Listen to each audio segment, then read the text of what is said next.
The private dining room of the upscale restaurant glowed with warmth as Riku raised his champagne glass for a toast, but the doors slammed open before a single word left his mouth. I'm having your twins, Riku! You abandoned me! 12 weeks pregnant, and you left me to rot while you start a new life. Riku?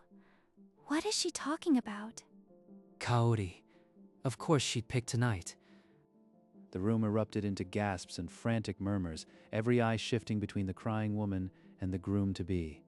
Call it off, Riku! Do the right thing for once in your life!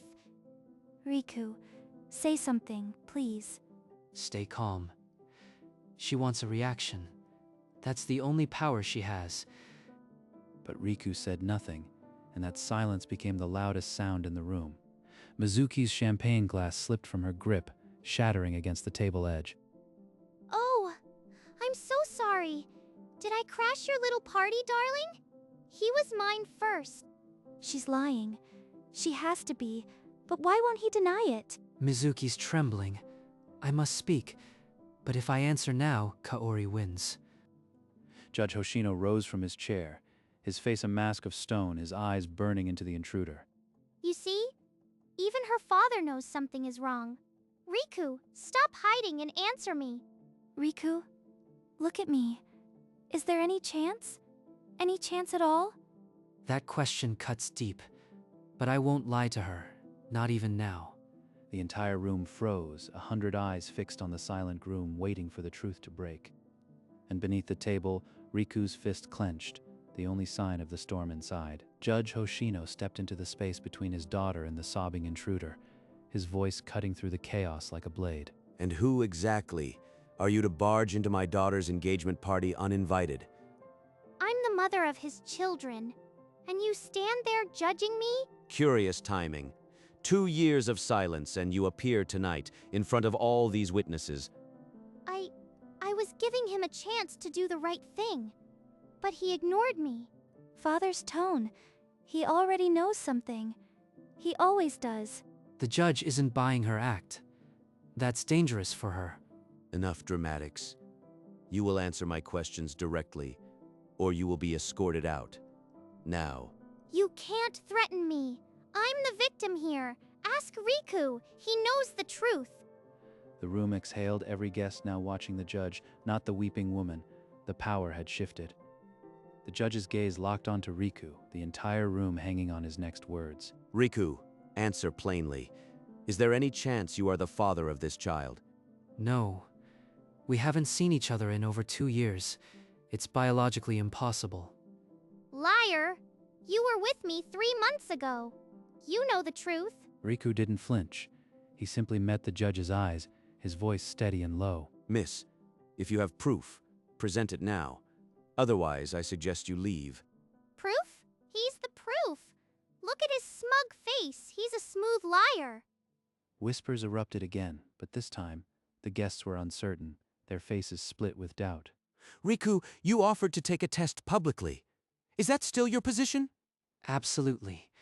Any test, any time. I have nothing to hide, and no reason to lie.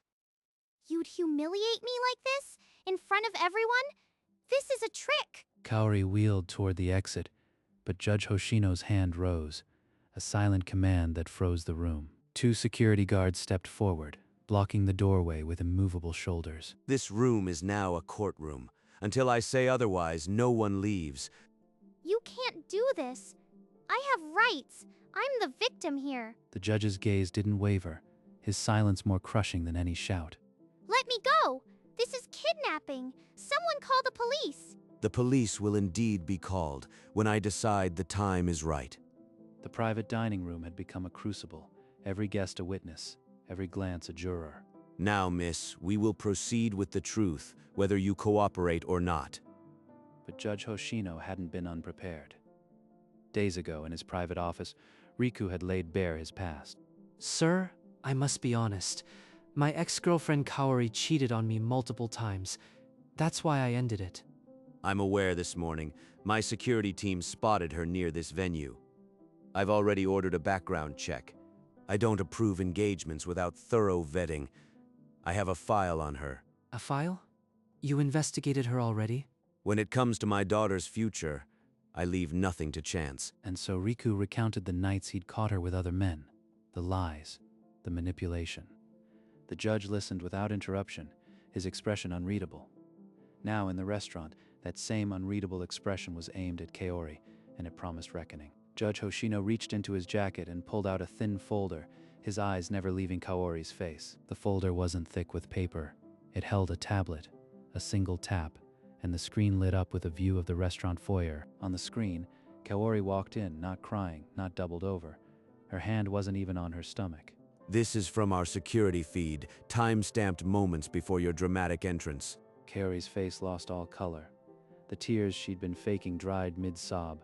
That's not me. The footage is faked. You're setting me up. You walked in composed, checked your reflection in a window, and only started crying when you reached this door. The guests leaned in, seeing the damning truth, a scam unfolding before their eyes. She performed it. The whole thing was a lie from the first step. But Kaori's denials grew louder, more desperate, the final thrashing of a trapped animal. Act 1 closed on a room no longer in shock, but in anger and a woman cornered by her own pretense. That footage is staged. Anyone can fake a security feed. I was emotional. I needed a moment. That's not a crime. But the judge had already extracted another document, this one bearing the official seal of St. Luke's Hospital. What you see here is a medical record from 1 year ago, miss. It records a tubal ligation, a voluntary sterilization procedure you cannot conceive. Kaori's throat seized. The hand that had been clamped to her stomach fell slack. She can't be pregnant. She never could be. This whole accusation was impossible. That's a fake. The procedure failed. It happens. I know my own body. The failure rate is fractional, less than 1%. Combined with the footage, your story is in ruins. The murmurs became open condemnation. Guests shook their heads, disgust replacing confusion. Yet Kaori remained rigid, her eyes darting, a liar scrambling for the next falsehood. 2 other men paid you hush money for a twins claim just this month. Explain yourself. Lies. I've never seen those men. You fabricated this to ruin me. The judge displayed their photographs. 2 more victims of the same cruel con. Both filed reports. Your pattern is transparent. Fake pregnancy, demand for silence, then disappear. Riku's behind this. He has waited 2 years to destroy my life. The guests weren't buying it. Disgust hardened on every face as the word scammer spread through the room. The evidence mounts. My patience ends. Police are already reviewing your other cases as we speak. I want a lawyer. You can't hold me without formal charges. The judge ignored her, turning toward the door as the wail of distant sirens grew louder. Kaori's mask shattered. The liar was cornered, her fabrications unraveling under the weight of truth. But before the sirens could arrive, Riku finally broke his silence, his voice cutting through the chaos with quiet precision. The reason I ended it wasn't just because she cheated, it was because she cheated with 3 different men in 1 month. I have the messages. I kept them because I knew she'd try something like this someday. He pulled out his phone and the screen lit up with dozens of old texts, dates, times, unmistakable evidence. He kept those all this time. The pain in his voice is real. Those are fabricated. He's always been a paranoid control freak.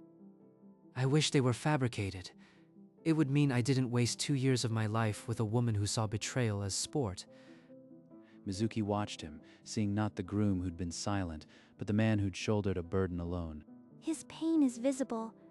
I can't ignore what he's showing me. The siren wail grew closer, but in that moment, the room's focus had shifted to the man finally breaking his silence and the woman beginning to see the full picture. Mizuki's mind flashed back to a quiet coffee shop months ago when Riku had taken her hand and spoken the hardest truths. I need you to know about my past. My last relationship ended because she cheated, repeatedly. I have trust issues, but I want to build something real with you. You're telling me this now? Why? Because hiding it would be a lie. And I will never lie to you, Mizuki. Never. He was so serious, so afraid I'd reject him. But he chose honesty over comfort. And she had seen that same brutal honesty tonight in his silence, in his steady answers. He told me everything back then. Why would he lie now? The doubt that had gripped her heart began to dissolve, replaced by something stronger. Riku is not a liar. I know him. And so, when she met his eyes again, there was no more question, only quiet, unwavering trust. Seeing no escape, Kaori's glare softened, her voice shifting from rage to a trembling plea. You don't understand. After he threw me away, I had nothing. No money, no job.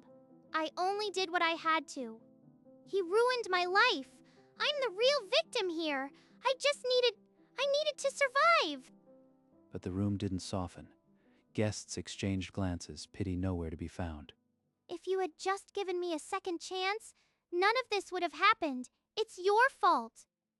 A woman in the crowd scoffed audibly. Others murmured agreement. Her sob story had already worn thin. Kaori's performance crumbled. The tears she summoned now were from rage, not sorrow. None of you know what I've been through. You sit there judging me with your perfect little lives. But her words only hardened the room further. The guests saw past the act to the con artist beneath. Kaori's last gambit had failed. She stood alone now, her motives laid bare, and no one to blame but herself. A silent buzz cut the tension. Judge Hoshino raised his phone, listening for a brief moment. The police will be here in 5 minutes. Your time for lies is over. Kaori's eyes bulged. The color drained from her face entirely. Wait, I'll leave. I won't bother you again. Just let me walk out and this all goes away. You had your chance to leave. Now you'll answer to the law. Riku, please. You know I can change. Don't do this to me. Riku said nothing, his gaze cold and unflinching. Security guards shifted, ready to intervene if the desperate woman lunged. Kaori's breath quickened. Her eyes darted to each guard, each guest, finding only walls and contempt. The sirens blared, now just outside. The final act was about to begin. The sirens outside didn't silence the room, they ignited it. Guests began recounting their own suspicions, voices rising in a chorus of condemnation. A man near the back held up his phone, reading aloud from a news article about the exact same con. Twins, tears, and a stolen wallet. That's not me. That proves nothing. Another guest chimed in, claiming she had targeted his colleague last autumn when he refused to pay. She threatened his wife. You're all against me. This is a setup. You're all in on it. The room erupted in bitter, humorless laughter. No one was buying it any longer. A flashbulb went off as another guest took a photo, her phone trained on Kaori's panicked face. "This one's for the police," the woman said.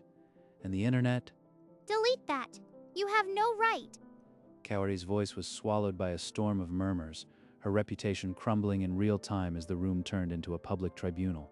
Riku is not a liar. He's the most honest man I've ever met. You don't get to define him. You fool.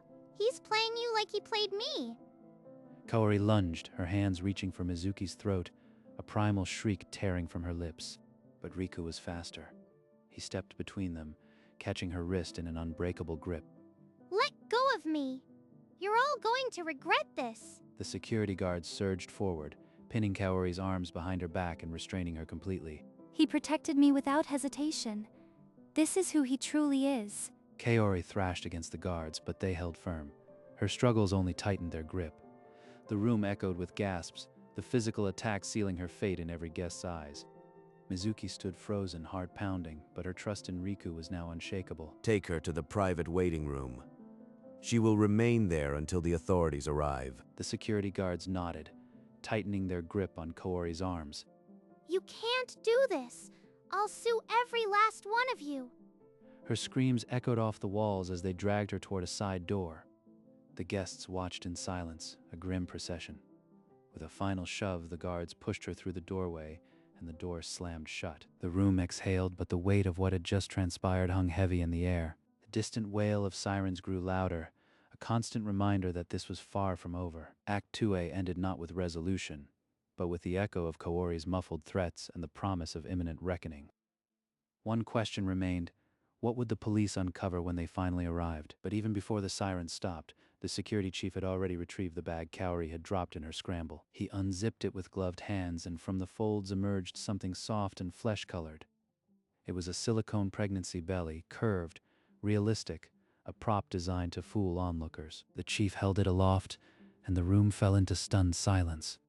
So this is how you pretended to carry a child you could never conceive. He took the prosthetic, its weight settling in his palm like the final piece of a puzzle. He raised it high for all to see, irrefutable, tangible proof of her fraud. Gasps erupted, louder than before, as the guests realized they had been played by a prop. The silicone belly, the very thing she had used to manipulate so many, now exposed her lies beyond any doubt. The midpoint passed, and the truth was no longer hidden. The sham was undeniably real. The side door opened, and 2 guards marched Kaori back into the room, her eyes darting until they found the silicone belly in the judge's hand. Her knees buckled. All color drained from her face as she realized the prop was now public proof. That's not mine. I've never seen that thing before. Someone planted it. The judge raised the belly higher, its lifelike curve silencing her protest in an instant. It's a brace. For my back. A medical device. I have a spinal condition. The excuse fell into dead silence. Not a single guest moved or blinked. They see right through me. Even I can't believe the words coming out of my mouth. A spinal brace that mimics a round belly, and you just happen to drop it. Your lies are an insult to intelligence. You're twisting everything. This is a conspiracy. All of you are out to destroy me. But her voice cracked on the last word, and everyone knew the con artist had finally run out of lies. But the judge wasn't done. From the same tablet, he pulled up a list of call logs, time-stamped and damning. Kaori initiated contact with both victims multiple times. These aren't random, they're a pattern. He tapped another file, and the speakers crackled with her voice, cold, calculated, nothing like the sobs she had faked. From the recording, if you want this to go away, you'll pay. Twins are expensive, and you're the father. No. They got recordings?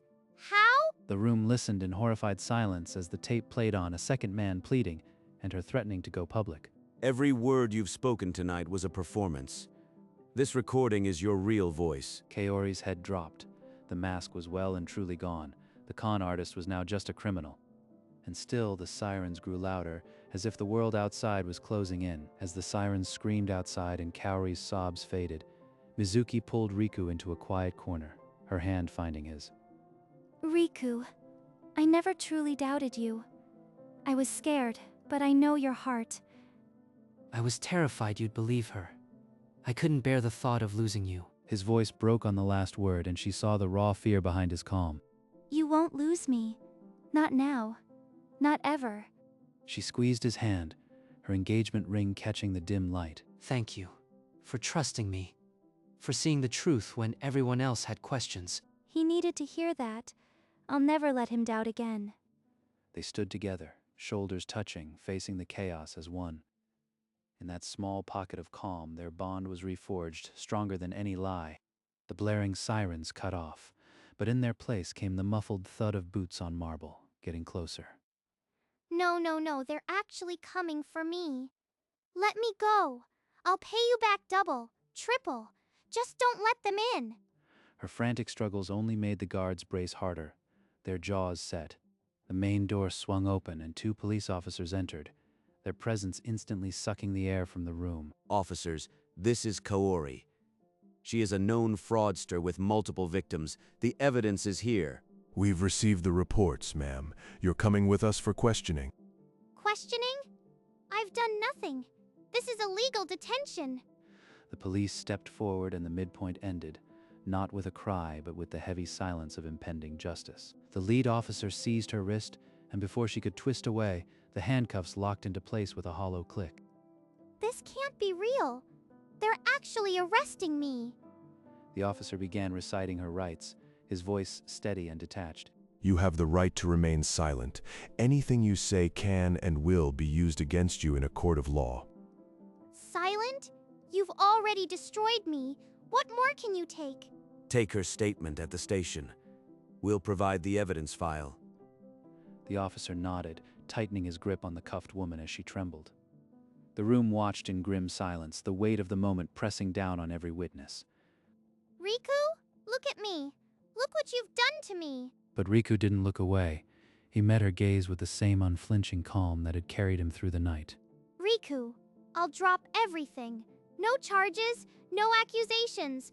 Just let me walk away, and you'll never see me again. You did this to yourself, Kari. Every lie, every scheme, you chose this. I'm just ensuring there are consequences. Mizuki stepped forward, her hand slipping into Riku's, a quiet declaration of solidarity. He's really going to let them take me after everything. He's choosing her. I will press charges. You've hurt too many people, and I won't let you hurt anyone else. The words landed like a verdict. Final, unmistakable. Kaori's knees gave way, her weight sagging against the officer's grip. Riku turned his back, the finality of his choice settling over the room. He did it. He stood up to her, completely. I'm so proud of him. The officers led Kaori toward the exit, her resistance dissolving into heavy, defeated steps. You think this is over? I'll be back for every one of you, especially your precious judge. The room returned only stony silence, not a single flinch from the guests. That's enough. Keep moving. The police pushed her through the front doors into the cold night air. Flashing red and blue lights painted the pavement as they guided her toward the waiting police car. Just before ducking inside, she shot one last venomous glare over her shoulder. The car door slammed and the engine hummed, but her threats still hung in the air. The room stood still, absorbing the aftermath, a fragile piece waiting to be broken or mended. Kaori was physically gone, yet the shadow of her chaos refused to lift. Judge Hoshino moved to the center of the room, his presence drawing every eye. Riku, you've proven your integrity beyond any doubt. In my courtroom, I'd commend a witness like you. The judge's words. I never expected this. But before Mizuki's father, it means everything. The room, which had been frozen in tension, began to exhale, shoulders dropped and hands unclenched. Honesty under fire is rare. You didn't flinch, even when silence could have condemned you. Riku listened, his expression steady but his eyes betraying a deep, quiet gratitude. There will be no more questions about your character tonight. You've earned my full trust. A wave of murmurs followed, not of doubt but of approval. The tide had turned at last. The room remained cautious, but the ice had cracked, and through it a flicker of warmth began to spread. The first clap was solitary, hesitant. Then another joined, and another, until the room swelled with cautious applause. Mizuki's mother, seated in the back, pressed a handkerchief to her eyes, tears of relief streaming down her face. This engagement will stand. I will hear no more objections, tonight or ever. The crowd is clapping. After everything, they're accepting us. The applause grew louder, no longer hesitant but genuine, a collective exhale of solidarity. Mother is crying. Happy tears. I haven't seen her cry like that since I was a child. Even the waitstaff paused, their trays forgotten, drawn into the improbable peace. Riku, you will be a fine addition to this family. Let tonight be proof that the truth, however tested, prevails. Mizuki's tears mirrored her mother's, but hers were for joy, for the man beside her, and the future they'd nearly lost. The room, once a courtroom, was becoming a celebration once more, though the kiss everyone expected had yet to come. Judge Hoshino lifted his glass high, the champagne catching the light like liquid gold. To the only honest man in the room, Riku. May this night remind us that integrity outlasts every lie. 100 glasses rose in answer, a forest of crystal pledging silent allegiance to the man who had stood alone. This toast, it's not just words, it's their belief in me. Look at him. Finally, everyone sees what I've always seen. They drank, the cool effervescence washing away the bitterness of the past hour. Riku and Mizuki's eyes met over their champagne flutes, a silent conversation that needed no words. In that glance there was a promise, soon, but not yet. The kiss would come when the moment was right. Act 2B closed with the room bathed in a fragile but growing warmth, the celebration finally, tentatively alive. Mizuki couldn't wait any longer. She crossed the distance between them in 3 swift steps, her eyes never leaving his. Mizuki. She threw her arms around his neck and pulled him into a kiss so deep it silenced the room. For a heartbeat, the world shrank to just the two of them. No past, no scandal, only this moment. Then the silence shattered. A roar of cheers, whistles, and applause erupted from every corner. Riku's hand slid to the small of her back, holding her close as they finally broke the kiss, foreheads touching. I told you I wouldn't lose you, and I meant every word. And I will spend the rest of my life proving you were right to trust me. The applause swelled again, the room no longer a tribunal but a chorus of celebration. The engagement party had found its heartbeat, and Riku and Mizuki had finally fully come home to each other. Judge Hoshino approached the couple, his stern features softened by a rare, genuine smile. Riku, tonight you proved yourself as a man of honor. Welcome to the Hoshino family. He extended his hand, the gesture carrying the weight of a verdict finally delivered. Riku took it firmly, the handshake sealing a bond that could never be broken. Before another word could be said, Mizuki's mother rushed forward, her eyes still glistening. She embraced both Riku and Mizuki in a single trembling hug, her tears soaking their clothes. Mother's arms around us. This is the blessing I always hoped for. Thank you, both of you. I promise to honor your trust for the rest of my days. The Hoshino family stood united, the room watching as the final wall of doubt crumbled into nothing. The band leader, who had stood frozen during the chaos, raised her baton with a knowing smile. A soft waltz filled the air, and the crowd parted instinctively, creating a corridor of light for the couple. Riku extended his hand to Mizuki, his eyes asking the question that needed no words. She placed her palm in his, and they stepped onto the floor as if it had been waiting for them alone. Do you remember the song we heard the night we met? This one sounds just like it. I remember everything from that night, including the way you laughed when I spilled my coffee. They swayed together, their movements unhurried, as if time itself had slowed to watch. Around them, guests raised their glasses again, not for a toast, but in silent tribute to the love that had endured. This is the dance I thought I'd never have, and I'm never letting go. The party swirled back into full life around them, but at its center there was only Riku, only Mizuki and the music. As the waltz faded, a young man in a well-fitted suit rose, Riku's closest friend since university. His first joke landed perfectly. He swore that if anyone else barged in claiming to be pregnant with sextuplets, he was leaving. The room erupted, laughter breaking like a wave. Even the staff covered their mouths to hide their amusement. Then he turned to Riku, his tone softening. You've always been too honest for your own good, and tonight it saved you. He sees Riku exactly as I do, a man who doesn't know how to be anything but true. The friend raised his glass and the room followed, 100 flutes catching the light in a final, affectionate salute. You've been waiting the whole night to roast me, haven't you? The friend grinned unabashedly. Somebody had to lighten the mood. You were too busy being heroic. Laughter rippled through the room, cleansing the last shadows, and the party at last became what it was meant to be, a celebration of two people who'd survived the worst and still chose to dance. Judge Hoshino rose once more, gently tapping his glass until the room fell silent. Friends, family, tonight we witnessed a rare thing. A man whose honesty became his shield. Riku did not shout, did not scheme. He simply told the truth, and that truth set this room free. He paused, letting the weight of his words settle over every guest. In my courtroom, I see deception daily. But tonight, I saw integrity win without a single blow struck. That is the kind of man I am proud to call my son-in-law. Mizuki reached for Riku's hand, her eyes shining with unshed tears. Let this be the first of many celebrations for you both. The room rose in a standing ovation, the applause carrying a gratitude that words could not. The engagement party had become a testament to honesty, to love, and to the quiet courage of a man who never wavered.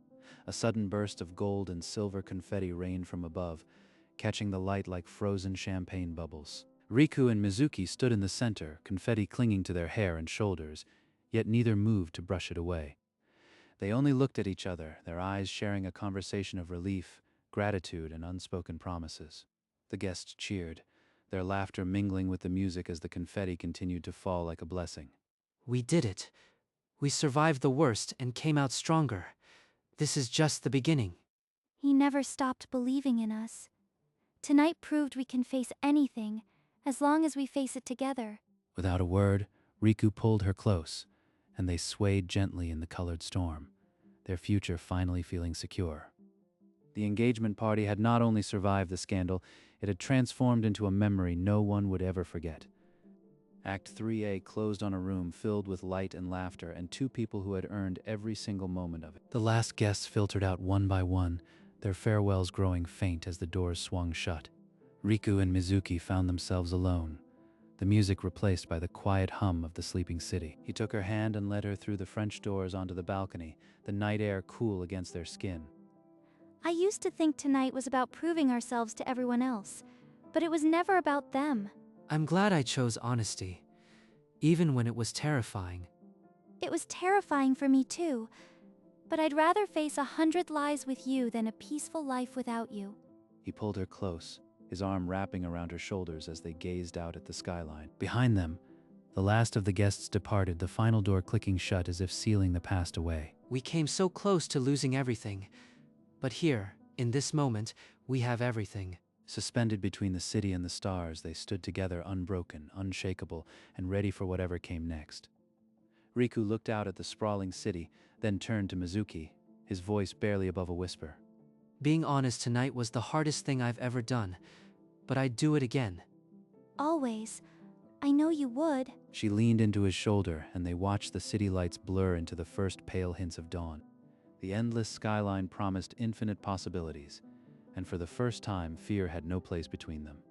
They turned and walked back through the French doors, leaving the cold night behind. In the empty reception room, the decorations still hung in quiet testimony to the chaos they had survived. The congratulations banner was askew, its corners lifted in a permanent wave, but it still caught the light. And as the first sunbeam touched it, the banner wasn't a mockery. It was a promise, kept against all odds.